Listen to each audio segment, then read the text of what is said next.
جزاک اللہ. اچھا ٹھیک ہے ٹھیک ہو گیا.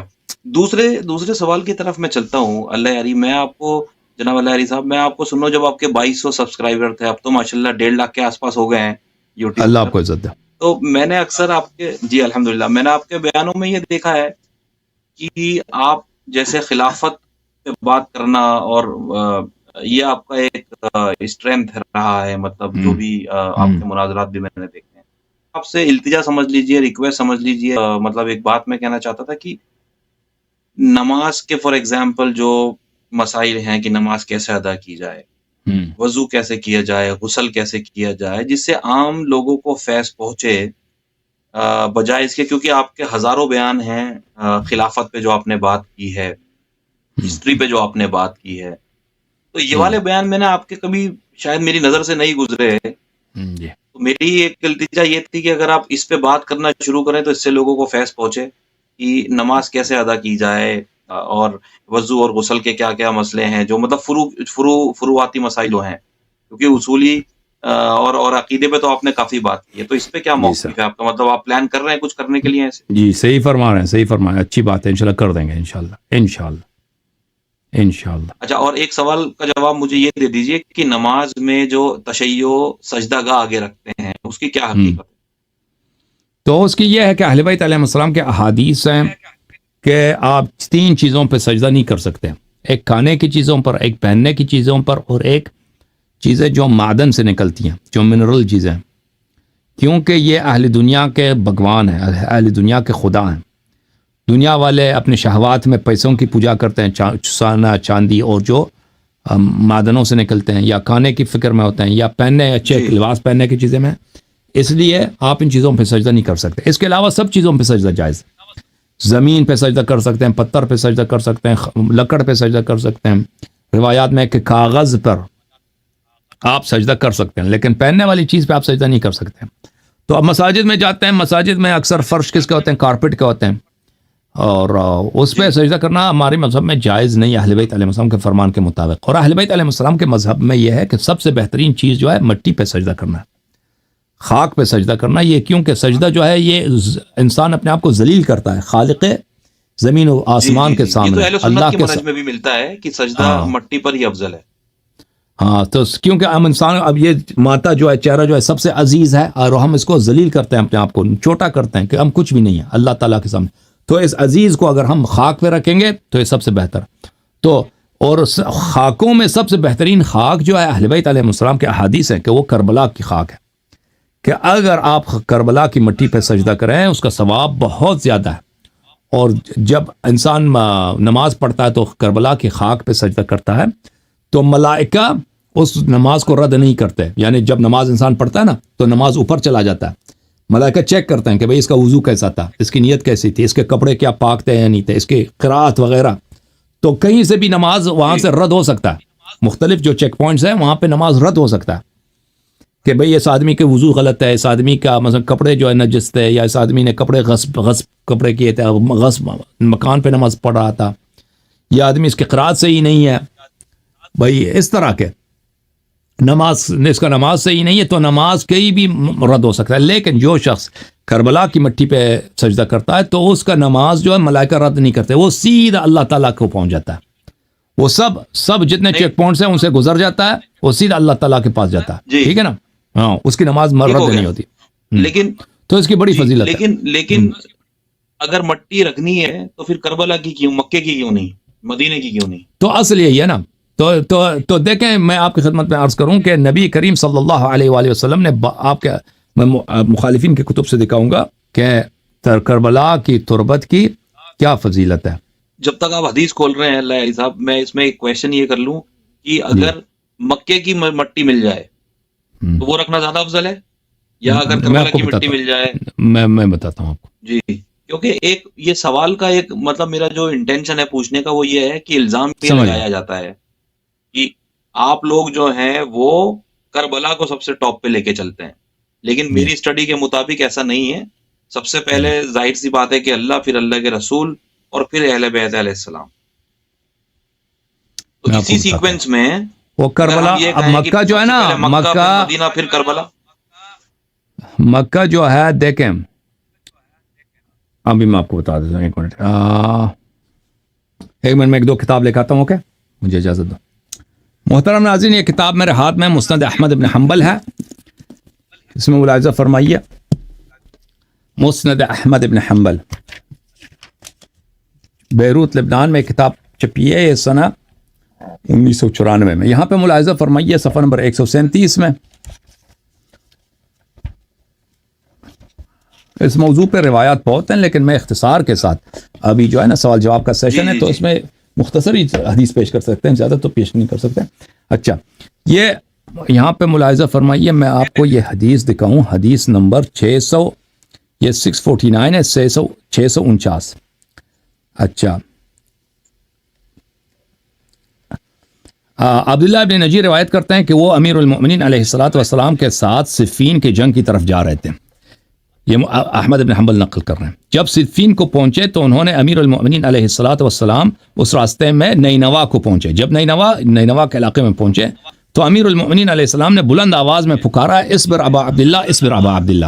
ابا عبداللہ امام حسین علیہ السلام کا کنیہ مبارکہ ہے، یا امام حسین آپ صبر کیجئے، آپ صبر کیجئے، بلند پکارا۔ فقلت اصبر ابا عبداللہ، اصبر ابا عبداللہ بشط الفرات، دریائے فرات کے کنارے آپ صبر کیجئے۔ قلت وماذا، میں نے پوچھا آپ کیا کہہ رہے ہیں؟ انہوں نے فرمایا کہ ایک دن میں نبی صلی اللہ علیہ وسلم کے پاس گیا، ان کی آنکھیں وعیناہ تفیضان، نبی صلی اللہ علیہ وسلم کے آنکھوں سے اشک جاری تھے، تو میں نے کہا یا نبی اللہ اغضبک احد ما شأن عینیک تفیضان، میں نے پوچھا یا نبی اللہ صلی اللہ علیہ وسلم، کسی نے کوئی غلطی کیا، کسی نے آپ کو غصہ دلایا، کیوں آپ رو رہے ہیں اتنی؟ تو فرمایا کہ بل قام من عندی جبرائیل علیہ السلام، ابھی جبرائیل علیہ السلام میرے پاس سے گزرے ہیں، یہاں سے چلیں، فحدثنی ان الحسین علیہ السلام یقتل بشط الفرات، انہوں نے مجھے بتایا کہ امام حسین علیہ السلام دریائے فرات کے کنارے پر وہاں پہ ان کی شہادت ہوگی۔ قال فهل لك لي ان اشمك من تربته، تو جبرائیل علیہ السلام نے مجھے کہا کہ کیا آپ چاہتے ہیں کہ میں آپ کو ترات خاک کربلا سے آپ کے لیے، آپ کو اس کو خوشبو کے لیے لاؤں، آپ اس کو سونگ لیں؟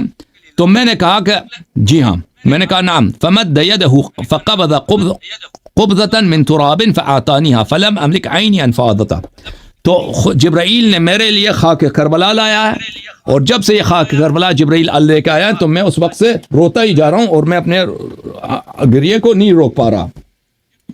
ملاحظہ فرمائیے، کتاب مستدرک حاکم جلد نمبر 5، مستدرک حاکم جلد نمبر 5، چاپ دار الفکر، کتاب چھپی ہے سنہ 2009 میں۔ یہاں پہ آپ کو لے کے چلتے ہیں صفحہ نمبر 312 میں،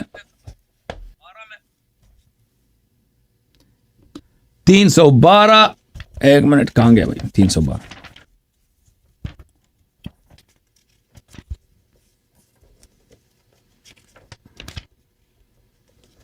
یہ صفحہ نمبر ہے 312۔ اچھا، یہاں پہ حدیث ملاحظہ فرمائیے، حدیث 8369، 8369 روایت ہے بھائی، حدیث صحیح علی شرط الشیخین، یہ حدیث صحیح ہے بشرط البخاری و مسلم۔ 8369 8369 علی شرط البخاری و مسلم، ذہبی نے بھی کہا کہ بشرط بخاری و مسلم صحیح ہے۔ روایت ہے وہب ابن زعمہ سے کہ ام سلمہ رضی اللہ تعالی عنہ نے کہا، رسول پاک صلی اللہ علیہ وسلم ایک رات کو سوئے، انہوں نے بستر پہ لیٹے سونے کے لیے۔ اچھا، فاستيقظ وهو حائر، وہ جاگے اور بڑے پریشانی کی حالت میں جاگے۔ اچھا، وفي يده تربة حمراء، ان کے يقبلها، اور ان کے دست مبارک میں، ان کے ہاتھ مبارک، نبی صلی اللہ علیہ وسلم کے ہاتھ مبارک میں سرخ رنگ کی مٹی ہے، اور وہ اس کو چومتے ہی جا رہے ہیں، چومتے ہی جا رہے ہیں۔ اچھا، قلت ما هذه التربة یا رسول اللہ، میں نے پوچھا یا رسول اللہ صلی اللہ علیہ وسلم، یہ کون سی تربت ہے کہ آپ کو اس خاک سے اتنا پیار ہے کہ آپ مٹی کو چوم رہے ہیں؟ آپ تو عرش پہ بھی گئے تھے، عرش کو پیغمبر نے نہیں چوما ہے، کسی حدیث میں نہیں ہے۔ آپ تو مکے میں تھے، مکے کی خاک کو انہوں نے بوسہ نہیں دیا، تو یہ کون سی خاک کہ آپ اس کو چومتے ہی جا رہے ہیں؟ قال اخبرنی جبرائیل علیہ السلام ان هذا يقتل بارض العراق للحسین علیہ السلام، اس نے کہا کہ پیغمبر صلی اللہ علیہ وسلم نے فرمایا کہ جبرائیل میرے پاس آئے تھے، جبرائیل یہ خاک لے کے آیا، انہوں نے کہا یہ امام حسین علیہ السلام کا خاک پا ہے، اور یہ امام حسین علیہ الصلوۃ والسلام کی شہادت کا محل ہے کربلا، اور وہ میرے لے کے آئے کہ میرے بیٹے وہاں پہ شہید ہوں گے. قلت لجبرائیل ارنی تربت الارض التي يقتل بها، میں نے جبرائیل سے کہا کہ جبرائیل مجھے وہ مٹی لا کے دے، میرا فرزند حسین علیہ السلام جہاں پہ شہید ہوں گے، جبرائیل میرے لیے وہ خاک لا کے دے. تو جبرائیل خاک لے کے آئے. اچھا، اور یہ حدیث بشرط بخاری مسلم صحیح ہے. اس سے پہلے والی حدیث دیکھیں 8368. عمار ابن یاسر ابن عباس سے روایت کرتے ہیں کہ رأیت النبی صلی اللہ علیہ وآلہ فیما یرى النائم نصف النہار اشعث اغبر، میں نے پیغمبر صلی اللہ علیہ وآلہ وسلم کو دیکھا، خواب میں دیکھا میں نے پیغمبر صلی اللہ علیہ وسلم کو کہ دوپہر کا وقت تھا، میں نے خواب میں دیکھا کہ پیغمبر صلی اللہ علیہ وسلم کے سر مبارک پہ کنگھی نہیں تھا، بال ان کے پریشان تھے اور ان کے سر پہ بڑا غبار، خاکالود چہرہ. میں نے خاتم الانبیاء صلی اللہ علیہ وسلم کو اس حالت میں خواب میں دیکھا. معه قارورۃ فیہا دم، میں نے کہا ان کے پاس ایک برتن ہے، ایک شیشہ ہے، اس میں خون ہے. میں نے کہا یا نبی اللہ ما ھذا، میں نے پوچھا یا نبی اللہ صلی اللہ علیہ وآلہ وسلم یہ کیا ہے آپ کے ہاتھ میں؟ فرمایا ھذا دم الحسین علیہ السلام واصحابہ لم ازل التقطه منذ اليوم. نبی صلی اللہ علیہ وسلم نے فرمایا یہ میرے بیٹے فرزند امام حسین علیہ السلام کا خون ہے صبح سے ابھی، اور اس کے اصحاب کا، ان کے اصحاب کا، تو ابھی صبح سے میں ان کے خون جمع کر رہا ہوں. قال فاحصى ذلك اليوم فوجدوه قتل قبل ذلك بيوم.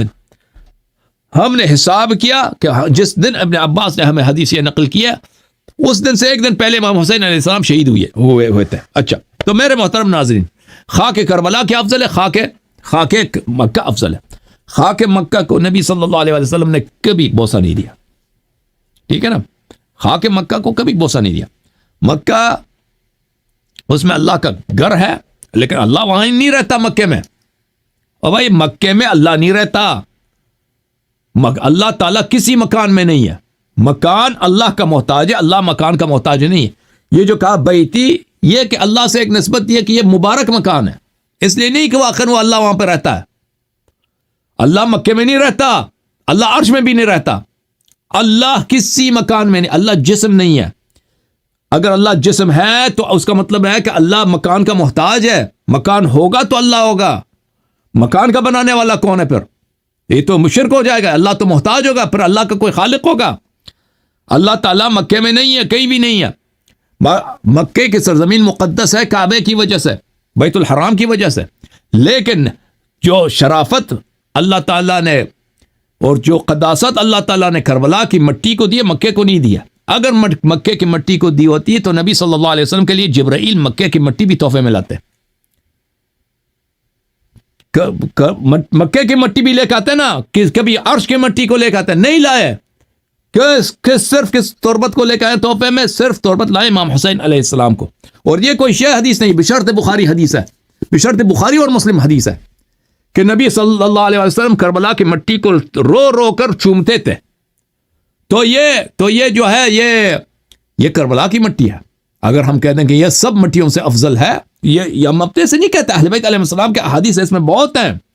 تو یہ مخالفین کے کتب میں اس کے احادیث ہے. اگر میں آپ کو مخالفین کے کتب میں سے مزید احادیث دکھا دوں تو اس میں کوئی وہ نہیں ہے، کوئی کمی نہیں ہے. اس میں بہت سارے احادیث آپ کو دکھا سکتا ہوں. اچھا، آپ مزید بولیں بھائی صاحب، کچھ بولنا چاہتے ہیں دہلی والے؟ جھوم جاؤ، پرواز کرو، کیوں فخر سے سر اٹھا، کیونکہ اللہ تعالیٰ نے تمہیں انتخاب کیا. صراط حق پر صرف تم ہی، صراط ایمان پر صرف کیا، کیونکہ اللہ تعالیٰ نے تمہیں انتخاب کیا. صراط حق پر صرف تم ہی، صراط ایمان پر صرف